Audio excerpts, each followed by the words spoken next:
Hello, good day everybody. Welcome back to my channel. This is Web3 protocol studies.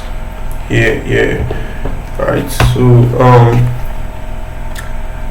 on here we take a concept, right, as regarding the blockchain protocol, and we try our possible best to explain this concept and to break it down for easier and better understanding. So just a quick recap of what we did last week. So last week I was going through Go-Ethereum to just basically show like an overview of how Go-Ethereum execution layer client handles block validation, just an overview from what I've been doing. So though while recording I didn't know when my recording software, for some reasons which I'm not aware of, just stopped recording, stopped halfway. So I had to post the parts that he recorded online, which is the part 1 as I named it. So this is going to be like the part 2 and like the end of the video, of the end of explaining the concepts. So thank you. Let's just jump right in. So last week I think the video ended when I was talking about the verify header function. So in this verify header function, so like it says here, it says verify header checks whether a header conforms to the consensus rules of the stock Ethereum consensus engine, which is the Beacon API. The consensus engine is the Beacon engine. So more like the consensus layer.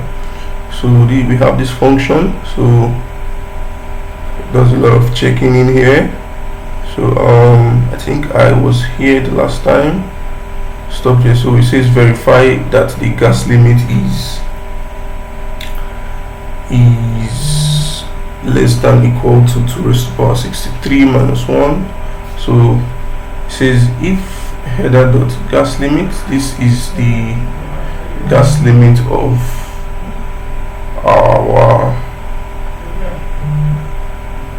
the header here. This is the gas limit. If the gas limit of our current block that we're trying to validate is greater than the max limit, for some reasons we should return an error message. So comes down and also checks if the gas use is greater than the gas limit. So it does a lot of checkings. So it says here, so verify the header's EIP 1559 attributes. Let's check out this function. So here it says verify EIP 1559 header verifies some header attributes which were changed in EIP 1559. So this EIP basically affects the gas limit. It checks for the gas limit and the base fee. So if you come here and check to verify that the gas limit remains within allowed bounds. So it's London. So can verify gas limit, mixing the parent gas limit and the header dot gas limit. So also checks the base fee. It does all of that. Expected base fee. Basically this function checks for gas limit and base fee. Alright, so let's go into the verify gas limit. So verify gas limit verifies the header gas limit so it says verify gas limit verifies the header gas limit according increase as decrease in relation to the parent gas limit, right? So verify that the gas limit remains within allowed bounds.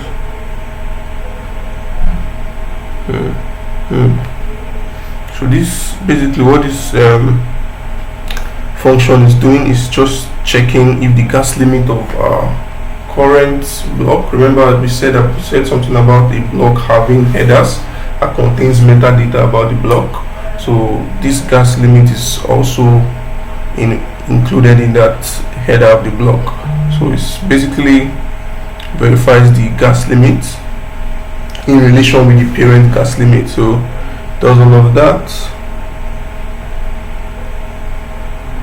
Right, so let's check out this function called blockchain.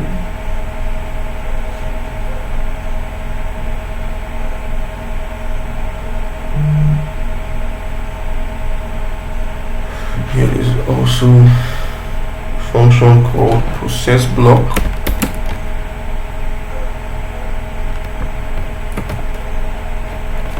Process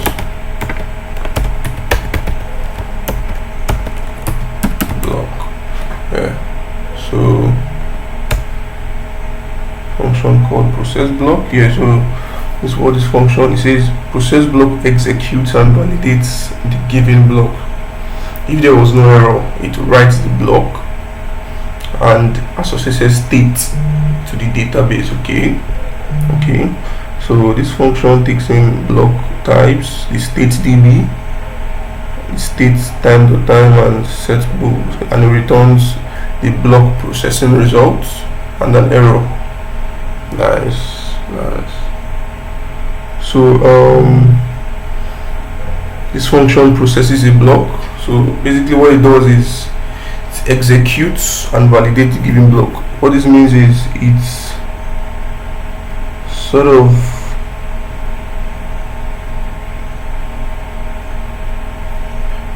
executes transactions in the block.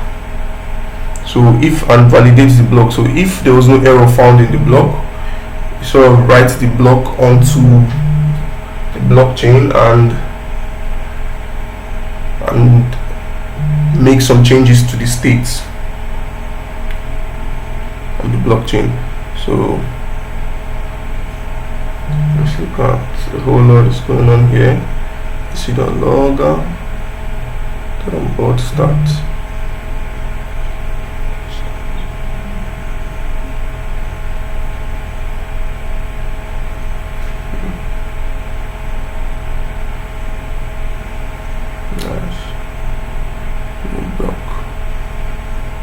So that is what this function does. So there's also a function called, let's go back, the process function. Yeah, so this process function, it says processes the state changes according to the Ethereum rules by running the transaction message using the state DB and applying any rewards to both the processor Coinbase and any included uncles. Right, so process returns the receipts and logs accumulated during the results and returns the amount of gas that was used in the process. If any of the transaction failed to execute due to insufficient gas, it will return an error. Okay.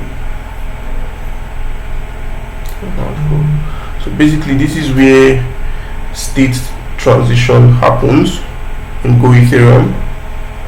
This is in this function, as you can see. As you can see here, it says apply pre-execution system calls. Yeah, I think there's a part exactly. So in this part it says it iterates over and process individual transactions. So when a block is being validated, for a block to be validated, so each transactions in that block has to be processed again to make sure there's no error. So that is what's going on here. It says iterate over and processes individual transactions. So there's this function called apply transaction with EVM. So basically we're taking all the transactions in that block and we're putting them over to the EVM for execution. That is what this function is for. So let's check it out. Yeah, so apply transaction with EVM attempts to apply a transaction to the given state database and uses the input parameters for its environment, similar to apply transaction. However, this method takes an already created EVM instance as input. Nice.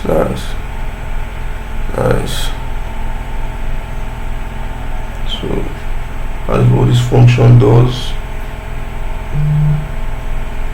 So there's this apply message. So here it says apply the transaction to the current state included in the environment. So let's check out this function. So EVM. So this function says apply message computes the new state by applying the given message against the old state within the environment. Nice. So this is basically how block validation happens within the Go-Ethereum client. But this is just like an overview. Like I said, it's no more in-depth as it should be, but this is more like an overview, like a walkthrough. Basically, hopefully in the future we'll get to do like an in-depth study of how the whole Go-Ethereum client works and all of that. So thank you for staying tuned. And yeah, I'm working on a project. I'm working on the EVM, trying to like implement the Ethereum virtual machine in Golang. Basically what this my project does is whenever you run the program, it asks you to input like a bytecode. That is the idea behind the project. You have to pass bytecode into it, so it reads that bytecode, it separates the opcodes from it and the input data and executes it just like the normal EVM would do. So that is what I'm working on. Thank you for sticking. Thank you.